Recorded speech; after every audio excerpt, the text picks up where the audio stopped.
In the 1930s, on the outskirts of Harbin, a city in Japanese-occupied Manchuria, a cluster of low, modern buildings stood behind guarded fences. There were laboratories, dormitories, administrative offices. It resembled a medical campus. What occurred inside was never intended to be spoken aloud. A former member of the unit later testified. There was no difference between a human being and a laboratory animal. When the experiment was finished, the subject was finished. The facility was known as Unit 731. Officially, it was described as a water purification and epidemic prevention unit of the Imperial Japanese Army. In reality, it was a closed laboratory for biological and chemical warfare, designed, funded, and protected by the state. The man who created it was Shiro Ishii, a physician and microbiologist who believed that modern war would be decided not by artillery alone, but by science. Ishii argued that disease could incapacitate populations more effectively than conventional weapons. His ideas found support among senior military leaders.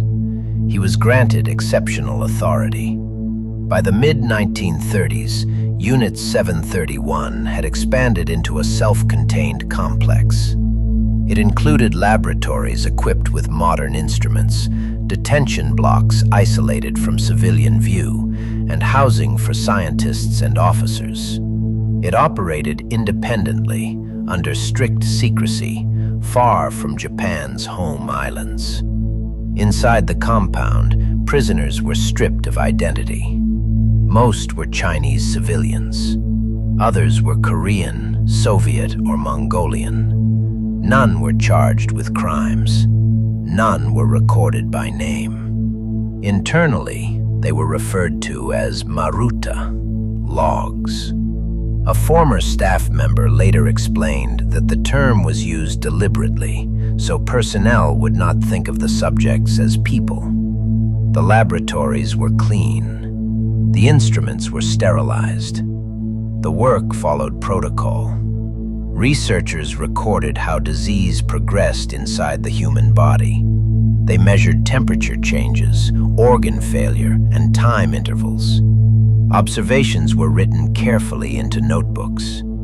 As one former technician later stated, "We were instructed to observe precisely and never to interfere."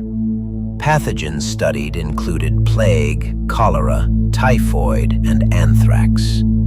Experiments were conducted not only inside the facility, but also beyond it, through field tests intended to observe transmission under real conditions.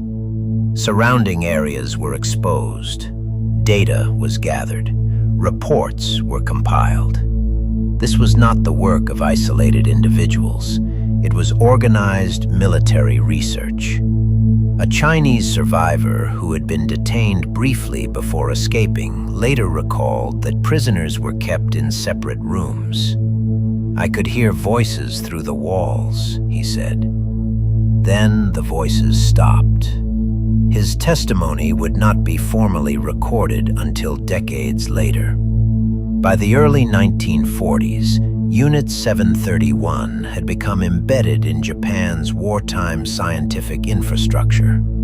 Its findings circulated quietly within the military. Its existence remained classified. Its personnel were shielded. In August 1945, Japan surrendered. As Soviet forces advanced into Manchuria, Ishii issued orders. Equipment was destroyed. Records were burned. Prisoners were eliminated. Staff were instructed to return to civilian life and remain silent. The compound was abandoned. The laboratory disappeared. What followed was not prosecution.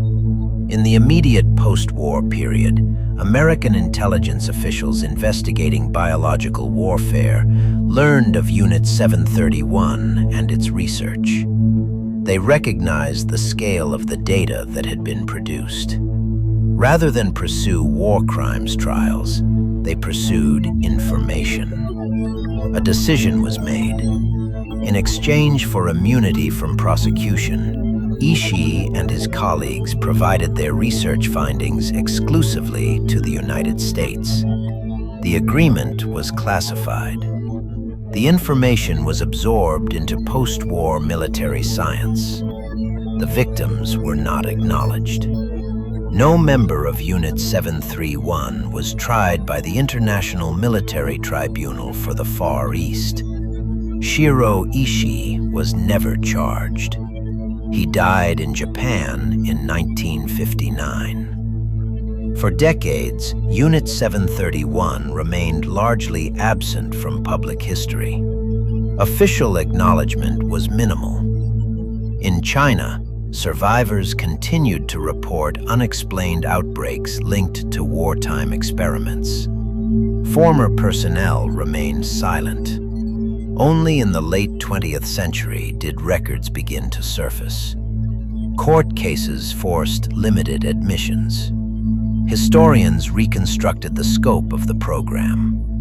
A memorial was eventually established near the former site in Harbin. What emerged was not only a record of crimes, but of concealment. The buildings were destroyed. The evidence was erased. The scientists were protected, and the knowledge produced inside that laboratory entered the post-war world without accountability. Unit 731 did not survive because it was unknown. It survived because at a decisive moment, truth was exchanged for data.